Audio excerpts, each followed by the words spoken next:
Hey everybody, welcome to Friday. Hope you're having a great week. There might be some background noise. I'm not sure.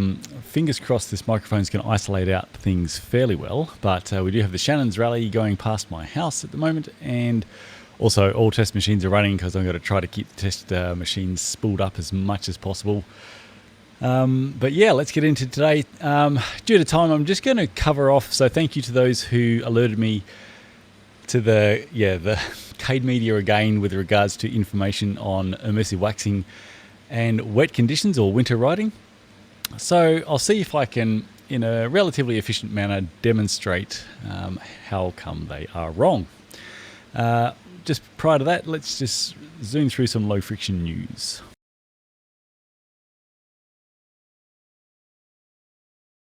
I guess where I'm at on the testing update timeline, I just want to keep you or everybody updated at the moment a bit better. So I've transposed things from my sort of notepad to a little Excel sheet here. At the moment I have so machine 1, I have an immersive wax. I've finished the main testing of that. We're now onto the suite of single application longevity protocol tests. Don't know if this test will go public data or not yet. We'll sort of see at the end of the SAL testing, which I'm looking to finish that in about mid to late December.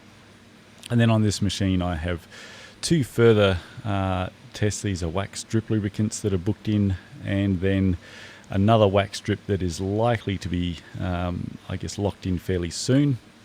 So that machine is not going to be free until, say, approximately end of April or May.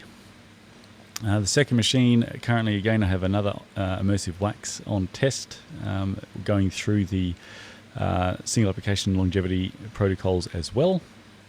I'm a bit further progressed on that one, so I'm hoping to finish this, I reckon it's going to be maybe late November now though.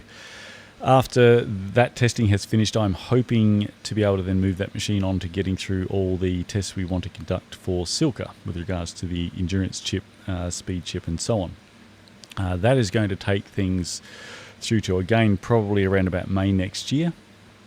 And machine 3, working my way through block 4 now for TuneApp Organic, and then they have a synthetic version. These tests, there's actually 4 tests which have been booked in by a fleet operator. These 2 will or final 2 here will complete that 4, and we'll be able to run through a detailed review on all 4 of those when that's done, which will be fun. I'm hoping to get through the final one by Christmas break, and then we have another very interesting one which is going to be confidential at the moment, but they've got a really interesting chain treatment which is going to be a fun one to have a look at, which will start after the Christmas break. And then looking at also, there's another place which is going to have some sort of drivetrain wear longevity or component longevity testing booked in. So that machine is also going to be booked till, sort of past Q1 next year. So based on, and there's others inquiries and so on which may get locked in. So I hope that gives, I guess, some idea as to why I'm always running a bit behind on the testing, and that the number of open tests that I've been able to do, really, especially over the last couple of years, has been a lot lower than what I would like, and I'm sure what you would like. Some of these private tests, if they test well enough, the data does become public. But a lot of times tests just don't quite go as well as a manufacturer would like, and the test data remains private. So, I mean, the situation is not something that's easy. We're getting more and more booked all the time. And yeah, just off that table, you could see that if I was to make one machine free reserved just for open testing, it would push private testing lead times out to pretty much well over a year straight away. And it just makes it very hard for manufacturers looking to get a test done to benchmark their product, especially when they're in development, and especially for a lot of manufacturers that I've now been testing for quite some time. It's really difficult to give them lead times of, say, yep, sure, we can test, but give me about 12 months. So it's it's been a tricky balance, and I apologise for how difficult it's been to get to a lot of open tests we'd like to get to.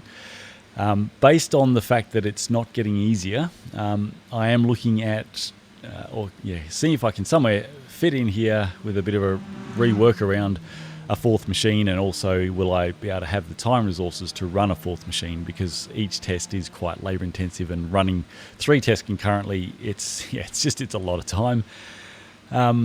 So adding a fourth one in there, it's not necessarily so simple, but based on just how we've been continuously booked out, and just ever more so each really passing month, it's just getting more and more inquiries all the time, and hard to give lead times on those. So I might be biting the bullet, but I'll update. However, hopefully that gives a bit of an indication as to just how busy we are all the time, and apologies again for the lack of just open curiosity tests that I would love to be doing. So the appeal of a fourth machine is that machine would be just absolutely reserved for open tests of our own curiosity. That would enable me to put out, for instance, like a voting system, so we could vote for what the next test is going to be. So I could run the voting for like a month whilst one test is running, and then we can queue up the next test to kick off after that, based on what's most requested. So something like that I would love to be able to get to do. So I'm in lieu of being able to reserve one of my 3 at the moment, which had always been the plan. It's always been, I just need to clear out some of these tests, and then I can make that 3rd machine free and get cracking. But I just, too many requests and bookings that are kind of always urgent, kind of always for good manufacturers, or for exciting new lubricants in development for new manufacturers coming in. And it's just really difficult to quote such long lead times, and so I've always just kept pushing them onto that 3rd machine. So anyway, sorry to re-ramble on that, but that's the appeal of going to a 4th machine, 3 for private, 1 for open. So potentially looking at that. All right, quick update, just following on from last week on the new method that we're hoping to use to assess how well the fancy chain cleaning products work to dissolve off the factory grease. So you can see here we have this oil and grease detecting powder, and it is pink. However, it is supposed to go a deep red when exposed to oil and grease, and hence it's used for detecting oil or grease leaks and so on. I don't know if that's going to show up on the camera too well, but applying the powder directly to the chain, so this is straight on top of the factory grease, it's not really working. It works a little bit on this on the SRAM factory grease. On some other chains such as YBN and Shimano, just sort of playing around with it, it's just stays pink. I have emailed the company behind this product, and they say that it's really designed for liquid, so the relatively sort of solid grease. It's not really solid as such, but it's not a liquid really either. That it's just not, I guess the powder can't dissolve into it. So I've started to play, it's going a little bit interestingly, but we're going to need to play with a way of, I guess, what we've used to dissolve the grease off, putting the powder in that liquid. Does the liquid go deep red? Yes, it does. The trouble is, obviously, that's not going to help me assess something like, say, how many chains I can put through Silk Stripper or DT Clean and effectively clean the chain, because that liquid is going to be saturated with grease, and so it is going to go red. I really need to see what's happening on the chain after X chains have been through 200 ml of Silk Stripper or DT Clean. So I need a way of, I guess, being able to put the stripper prepped or DT Clean prepped links into a solution that, if there is or solvent, that if there is any residual grease left on the chain, that is going to go into that solvent or solution, and then I can put the detecting powder into that and see if it goes red. So I'm just going to have to do a bit more playing and I guess see if I can nail that process actually working. Some initial play arounds, it's been a little bit 50-50. So some solvents, just as they are, go red without seeing a chain. So give me a little bit more time. I'll keep tinkering, and I just need to find, I think, the right medium or solvent or solution post the cleaning to see if this can detect if there is still oil and grease on the chain, or if it has been properly prepped by those products.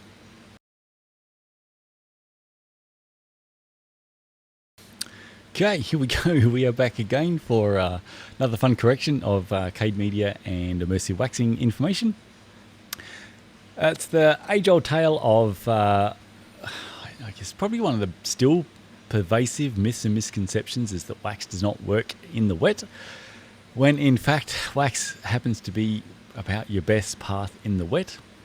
It can just mean it really is a very small amount of specific knowledge on how to use immersive waxing and or wax strips properly in wet conditions, and then it's just a whole new world of awesomeness as opposed to running an oil which post a wet ride is going to be without doubt now a liquid grinding paste masquerading as a chain lubricant.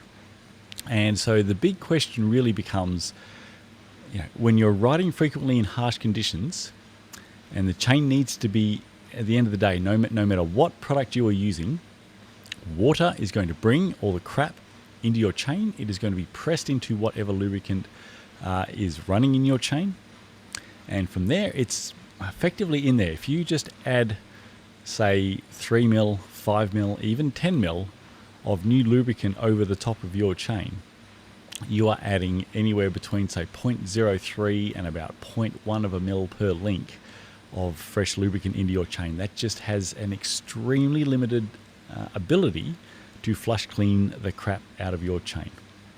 In effect, it doesn't really at all. You might take the liquid grinding paste from being really bad to just quite bad. So the game post harsh conditions riding is, what is the quickest, easiest, least mess, least faff way to get my chain lubricant and chain back to awesome again? Is it battling with the black mess that's on your chain from an oil lube? Or is it the much more pleasurable, quick and easy way of resetting a wax chain?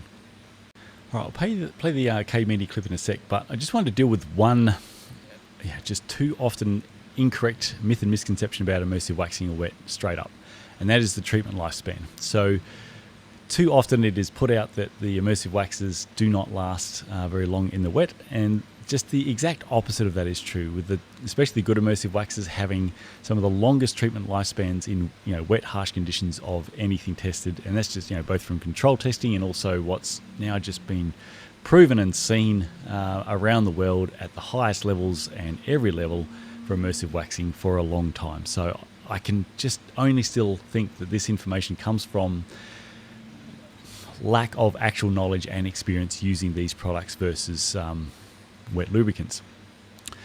While some wet lubricants can potentially outlast immersive waxing, they are going to be the exception.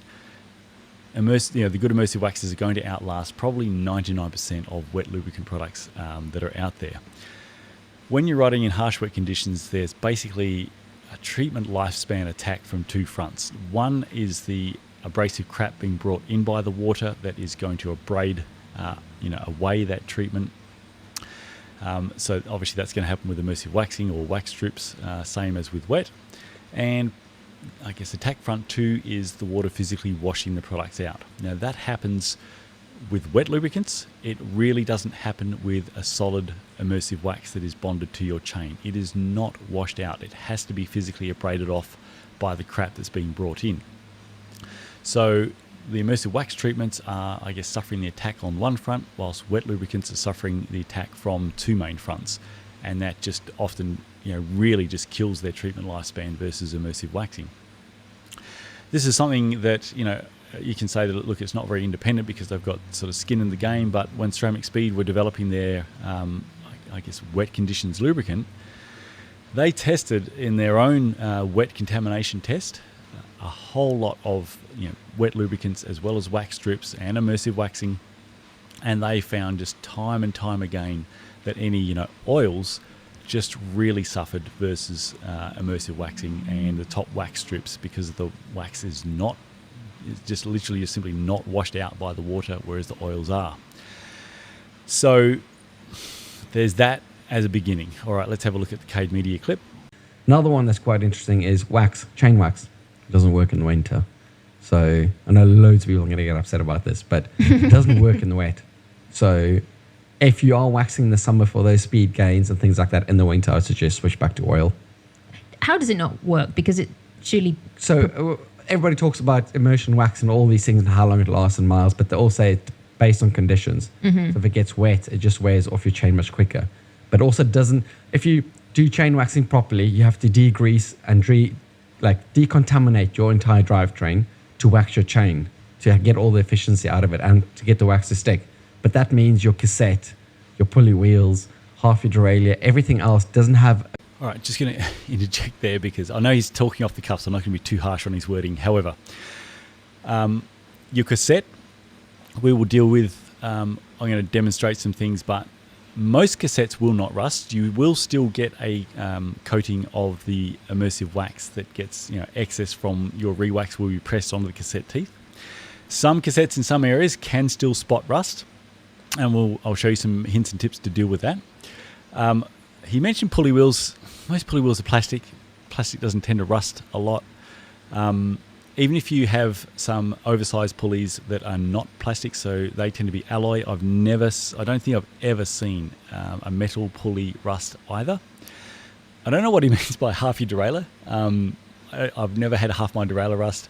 I'm not sure what half he's talking about, or which half of his derailleur he oils, or thinks that having an oil coating, which would attract a lot of crap, is beneficial.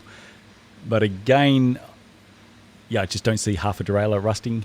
Chain rings, he didn't mention that, but just in general, again, chain rings are typically an alloy and are typically quite resistant to rust. It is extremely rare to see rusting on chain rings, and if you do see that, it'll be the same hint and tip as I'll give you for the cassette. A coating of oil or protection from corrosion on it, so it will just rust. Presumably, if you're using chain lube, though, you're having to reapply it quite often if it's bad conditions. But after every wash, it's a lot easier to do that than it would be to... wax the chain, but also it'll stop everything else on your bike from corroding.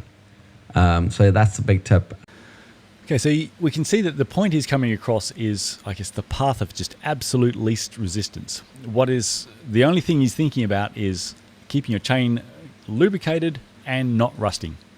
What is not coming into the equation is the amount of chain wear and wear to your group set from running what is effectively going to be a liquid grinding paste masquerading as your chain lubricant.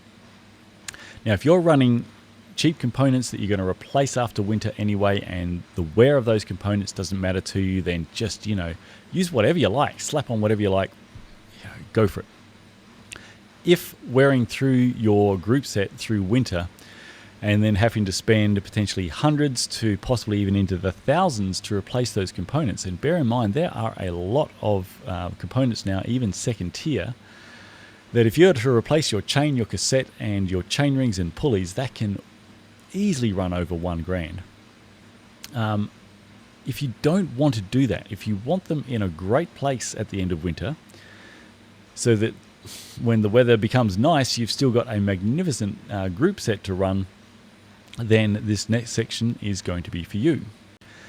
Now, I could be wrong, but based on the previous Cade video correction that we did, and with the information we got there from Nick, I don't think it is ever factored for Nick as to what chain wear rates are or group set wear rates and how things are actually running.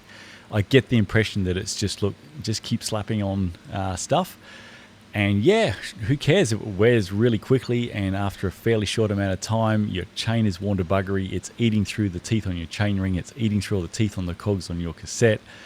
And let me tell you that rapidly eating through your all the teeth on your group set is not low friction pleasurable running either.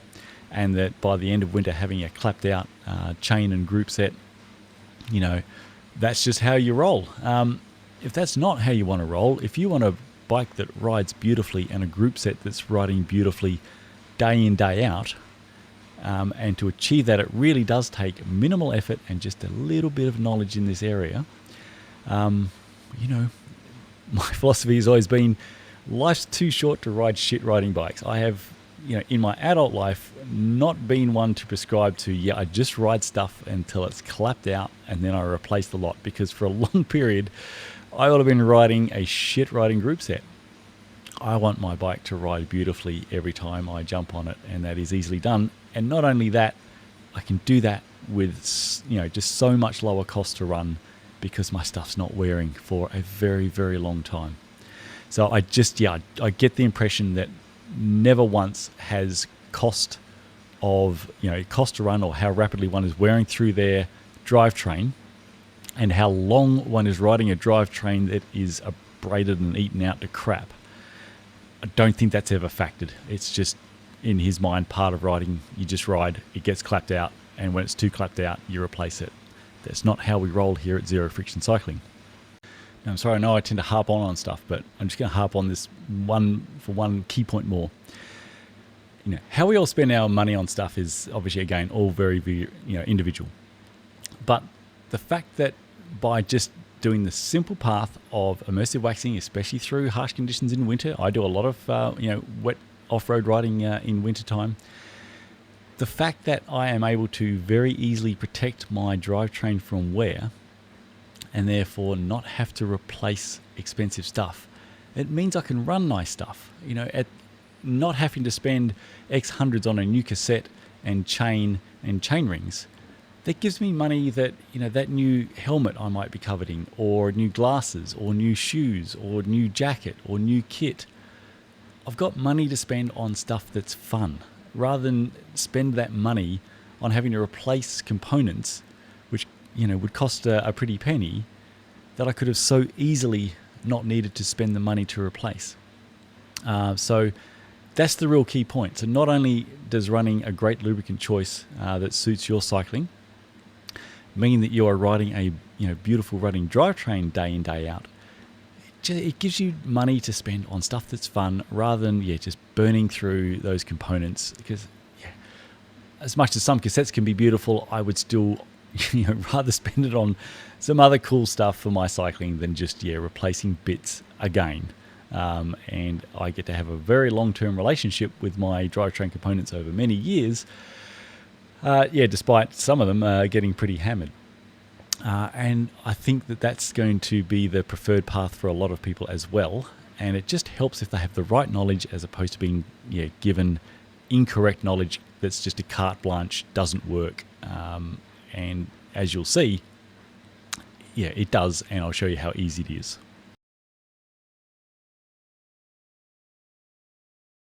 So just before I get to the phone video recording, apologies for the quality. New gadget that I had, so my lapel mic ended up not working on this one, despite working in a test demo that I did for myself. So sorry, the sound's not amazing. And also I've had to rush because I'm had to wrap this up to dash off shortly to get little guy for volleyball. I've done like a one-take wonder, and apologies for the video quality. I've got some other gadgets coming soon, which I hope will make some sort of more mobile video demonstration stuff better quality. So that's not this one yet, though. All right.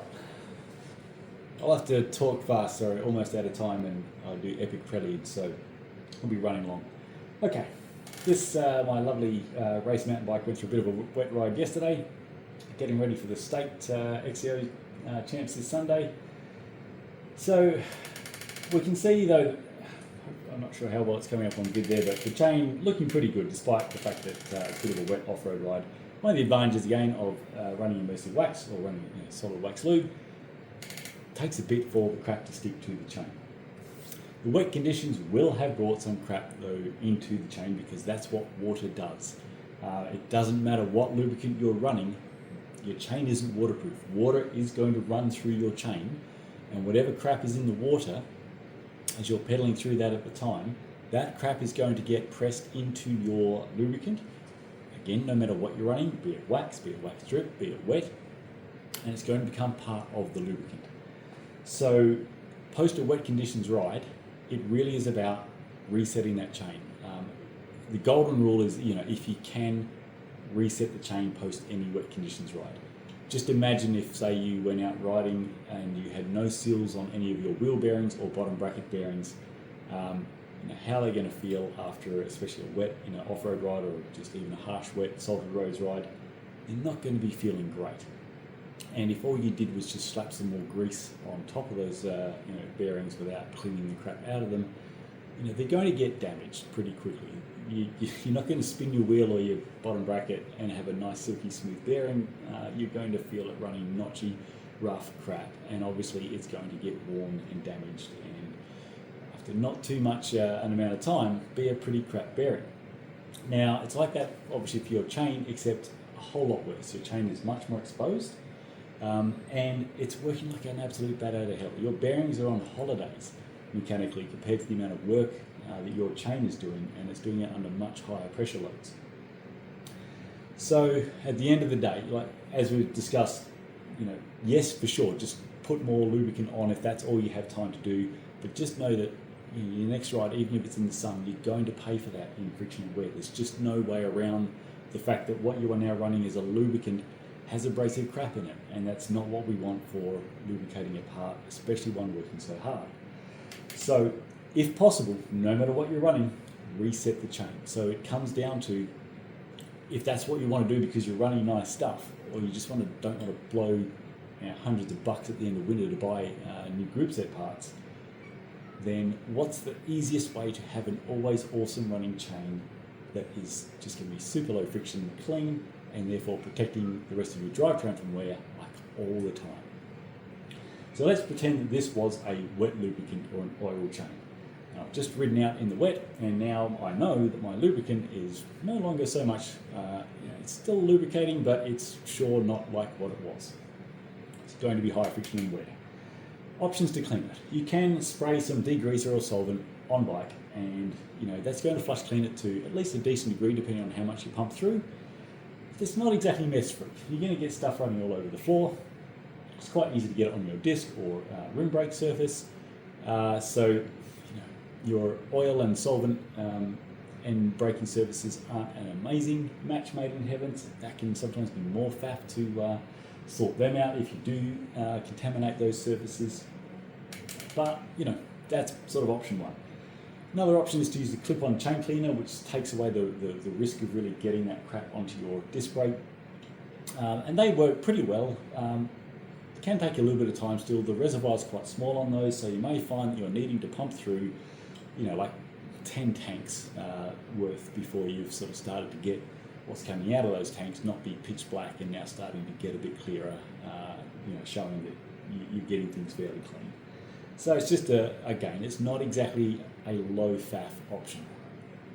The best option if you're going to maintain your oil or wet lube chain is to take the chain off, put it into a container. You can put like 300, 500 ml of degreaser or solvent in there and shake it. It's going to flush it through really quickly. And if you need to do multiple bars, you can rip through those. You can rip through, you can put 2 litres through your chain if that's what it takes in about 2 minutes. So it's a really quick and effective way to flush, solvent or degreaser, flush clean your chain. But obviously, to properly clean your chain, you are going to be using a fair amount of product, which will cost some money. And you're still going to need to want to dispose that. If this is something you're doing regularly, where is all this stuff going? And if we multiply this out by, say, hundreds of thousands of households or millions of households around the world, if they were doing this type of maintenance on their chain, where's all this stuff ending up? So that's a consideration as well. Something that is not often spoken about with regards to maintaining your wet lubricant chain, if you're doing some degreaser, flush clean maintenance or solvent, is, what do you do after you've done that step? So quite often nothing is done, and depending on the product, it may or may not evaporate dry over time, sort of okay. To a large degree, what will happen post clean is people then go put the chain back on the bike where it's already on the bike and they re-lube it. Now, inside your chain, it's still got a decent amount of degreaser or solvent in there. Reapplying your chosen wet lubricant over the top of that, it's not amazing in terms of, if that's what the wet lubricant wants. You're now diluting it with the product that you use to clean it. So it is going to have some impact. Absolutely best practice post degreaser or solvent clean is still to give it an alcohol flush clean bath, get the solvent or degreaser out. Alcohol will dry off quite easily, so you can blow it dry with a compressor, hairdryer, heat gun, anything like that, really quick and easy to evap the alcohol out. And then when you reapply your wet lube, you're putting it back into basically a clean chain that's clear and dry. It's going to then perform how the wet lube is supposed to perform. So we compare those options to now we have an immersive wax chain. So again, the immersive wax is going to give you a great, opportunity to get through your harsh wet ride without giving out on you, unlike the information put forward to you by Cade Media, and they're not alone in doing that. So you've really got, I guess, 3 levels of what you want to do for resetting your immersive wax chain. First one is just to pop the chain off and put it in your wax pot and turn the pot on. And then you just come back after you've had your shower and lunch, swish it around, hang it to set, and then you pop the chain on before your next ride. Done. Like, it's literally, as I've demonstrated in the Wax Life Like a Boss video, an average re-wax physical labour time takes you about 3 to 4 minutes, and you've done this beautiful reset. If you're riding a lot in harsh conditions, yes, you're going to bring more crap more quickly into the wax in your wax pot, but it does take a long time for the ratio of contamination to lubrication in your wax pot to remotely approach what happens if you just relube your chain. So if, as per the Cade Media, you just basically throw some more wet lube on, you're going to be putting that sort of 3mm, 5mm, maybe 10mm at best. 10mm is a really heavy application. So you're going to be putting at best about 0.1 of a mil of new lubricant per link on your chain on top of whatever crap's in there. And over subsequent rides, obviously that ratio of contamination to lubrication, you literally are running not too far down the track an industrial grinding paste masquerading as your chain lubricant. And that's why at the end of winter, you will have been riding a crapped out chain and drivetrain that you then need to replace pretty much all the components. Whereas with immersive waxing, you delay that a very long time. And mostly what you're running on your chain is this beautiful, slippery, solid wax coating that's going to protect everything from wear. If you wish to, I guess, make that even more awesome, the next level is to do the 2-pot system like a boss, which I showed in that Wax Life Like a Boss video at, I think it's about the 39-minute mark. That'll probably be the one I will demonstrate today.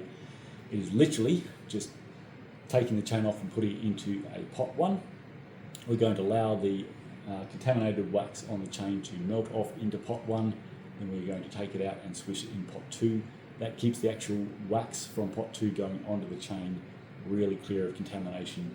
And so over time, after say 30 re-waxes or 50 re-waxes, when it's time to finally move pot 2 wax on, pot 1 wax on, pot 2 wax becomes pot 1 wax, fresh bag of wax into pot 2. You're basically doubling the lifespan that you get out of a bag of wax, which is pretty awesome. If it was a real muddy ride, then like if the chain was coated with all mud and crud, which can happen in full mudders even for a wax chain, I would just do a boiling water flush rinse, which I also would have demonstrated in that video, and that is literally just again popping the chain off, put it into an open container, boiling water in there, swish it around the boiling water. The old coating is going to melt off and all the crap with it. Take it out, blow it dry for a couple of minutes. I do recommend drying the chain before putting it into wax. A couple of minutes with a hairdryer or a heat gun, pop it on the wax pot, and away you go. Any of those options, even if it's a boiling water flush rinse and a 2-pot system, that is still so much quicker and easier and less mess than any of the methods of maintaining a wet lube chain. Now, before I get to, again, just quickly re-demonstrating sort of how easy a 2-pot system like a boss is, quickly talk about rust. This rarely happens on chain rings. If it does, same fix as we're going to go through with the cassette. Extraordinarily rare. I don't think I've ever seen pulleys rust, most especially not plastic ones. I've also never seen half a derailleur rust, so you won't have that issue either. It really is the cassette. How much a cassette may be susceptible to rusting really depends on what's it made of and where you're riding. Cassettes can be made of quite, an array of different metals based on the brand, what tier cassette it is, and so on. And then where you're riding. You may have basically no issues ever, even if you ride a bit in the wet, even off-road in the wet. You may find you never have an issue with your cassette rusting with your immersive wax chain, and you don't need to do a thing. You may find that sometimes there might start to be some spot rusting, but literally all you need to do is just post-wet ride, give it some fresh water over the cassette and a quick wipe, literally like a 30-second job, and that fixes it. If just fresh water doesn't fix it, then normally isopropyl alcohol will be your friend. So isopropyl alcohol is great at getting rid of any the minerals that will act as a rust catalyst, as well as get any sort of water off the surface. So it can just literally be a quick flush with clean water, wipe it, spray on some isopropyl alcohol, and that's done. That will almost always fix it, and same if you do have any issues with your chainring. If you find that even that does not do it, so now one of the options with immersive waxing, if you're riding frequently in harsh conditions and you can't re-wax post each wet ride because it's just not practical, sometimes you just have to add a top up of lubricant and take the hit on the next rides. You still have to do what is practical for you and your life.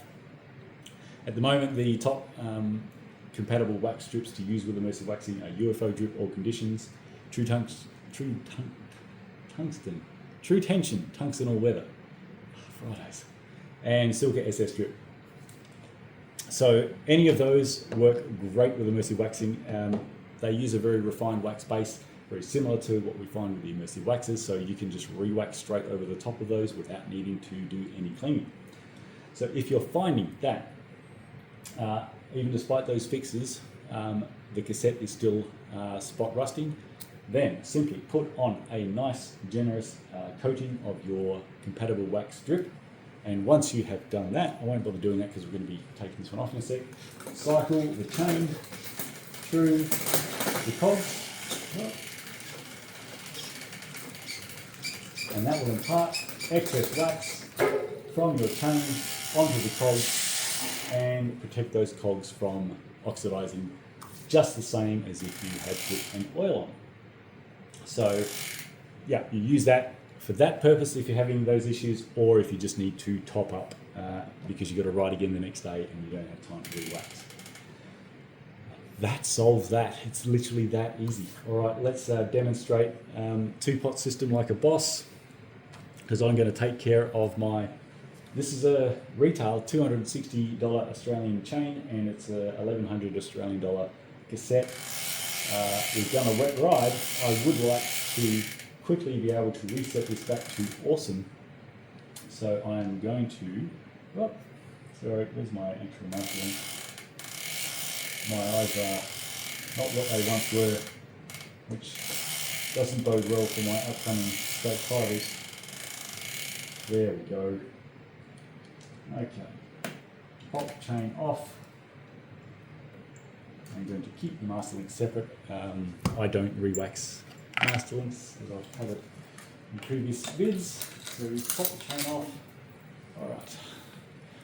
Let's see if I can do. Hello, bike fleet. Can I set this up somewhere where we can see the wax plot? So this is all new filming stuff I have here, which is working somewhat. Okay, I get a swisher tool. I'm going to thread my chain onto my swisher tool.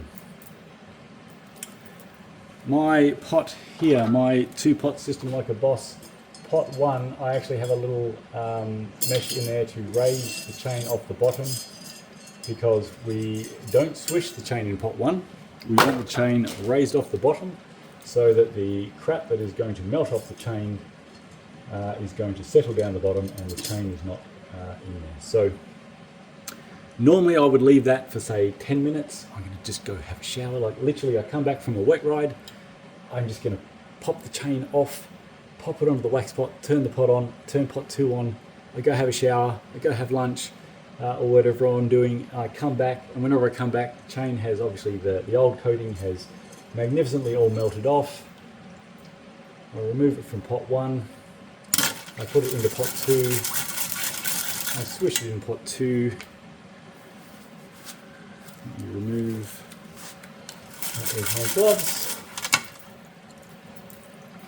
Just doing everything. I'd normally swish it maybe just a little bit longer, but for today's purposes, I now would have chain that is recoated with super slippery solid wax that can just now set, and before my next ride I just break the wax link bond and reinstall the chain, which will literally take me like 1.5 minutes maybe.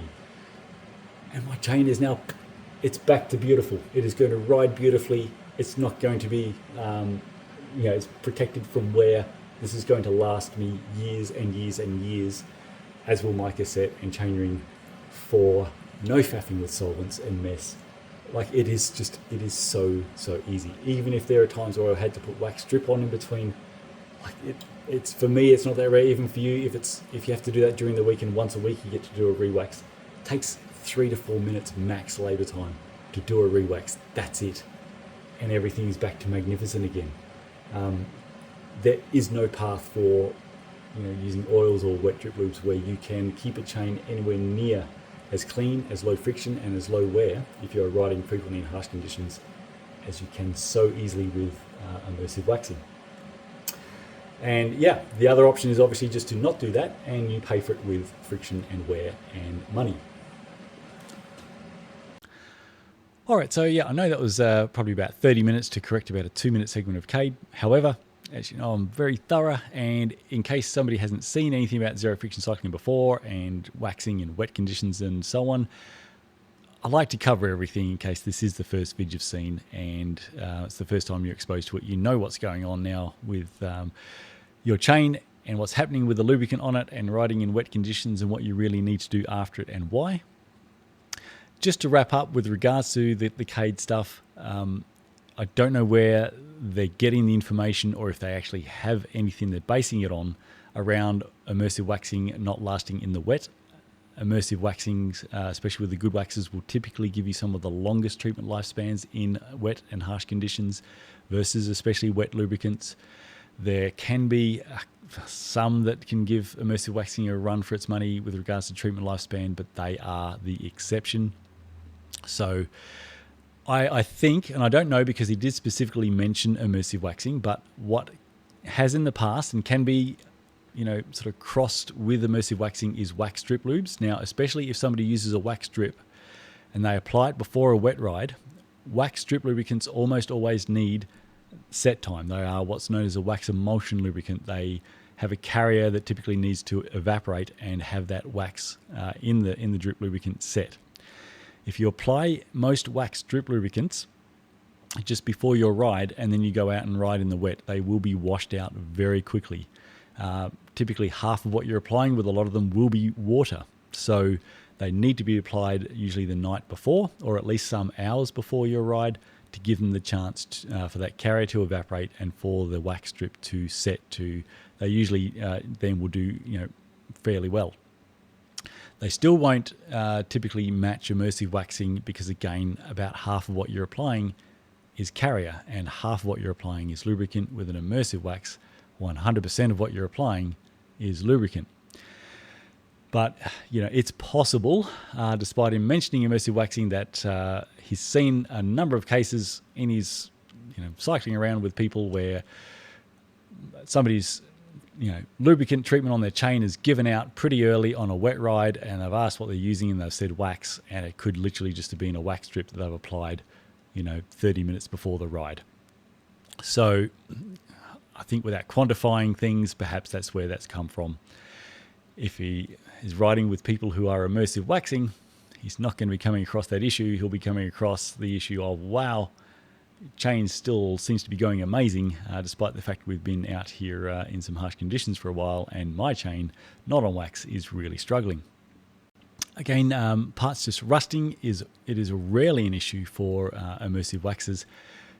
All you need to do is those little hints and tips. So for your chain, it is literally just a matter of either pop it off and re-wax it, or pop some wax strip on if you are not going to be able to re-wax. And yeah, B, obviously just those other hints and tips if you need to on your cassette. That's it. They're really easy, and it is just a non-issue if you can follow that just little bit of knowledge. So the final point is, look, there is nothing wrong if just putting wet lube on for you and just adding more wet lube or maintaining it as best as you can for you. If that's what you prefer, nothing wrong with that. Everyone needs to just make the lubricant choice that suits their preferences and needs as best they can. We're here trying to provide you the best information to make the best choice for you. But I just do need to be fairly strong on the, when somebody, especially a fairly large media and a mechanic at a fairly large media is saying that immersive waxing doesn't work in the wet or through winter, that just could not be more incorrect. And it still amazes me that this person is still that incorrect. Perhaps that person should just try it for a winter themselves. And I'd be more than happy to help them with that. So I think either he has no direct knowledge and experience with doing immersive waxing, and what he's conveying to the world is based on what he's seen others do, and quite likely some others are not doing it correctly. If somebody immersive waxes, rides out in the wet, comes back and parks their bike for 3 days, they might come back to a chain that's rusted and a cassette that's starting to rust. They haven't done the simple thing of either pop a coating of wax strip on the chain or pop the chain off to put it in the wax pot. They haven't perhaps wiped their cassette dry or given it a quick 20-second rinse with some clean water. So I have ridden, obviously in the past, I rode a number of years before I discovered immersive waxing with wet lubes. So I've ridden my winters with wet lubes, and I've ridden now many a winter with immersive waxing. And it is not remotely a competition on what is easier to maintain through winter between the two. And there's just such an enormous difference with how my drivetrain comes out the other end of winter on the immersive wax path, which is easier versus the wet lube path. So I just, because I know what is factually correct from every single angle, including actual experience over a long time, the only way that he can continue to be this incorrect, I think, is just complete lack of experience, or if he's tried it, he has just not done it correctly, and it's really easy to do it correctly if you just follow this video. Right, bit of dash. Sorry, epic time fail again on this one. I am going to really have to work hard at how to make videos in around 20 minutes. That's going to be something. I have a new plan, but I couldn't put it in place on this one. So sorry, this was the normal long form, but again, I hope, despite all that you learned a bit about immersive waxing and wet. And will we ever get some people actually talking on this topic from actual knowledge? And I'd love to know if Cade Media would ever like to have a chat. I'd love to know, Nick, where specifically has immersive waxing and winter gone wrong for you? All right, till the next one, have a great weekend, and I will try not to crash this weekend. All the best to fellow racer Brett, who sadly broke his shoulder in training for the States coming up. It's always a tricky courses that they give us at the States. I hope to survive, so if I can, with luck you won't see me bandaged up next week. I'll be in one piece. All right, till then, bye.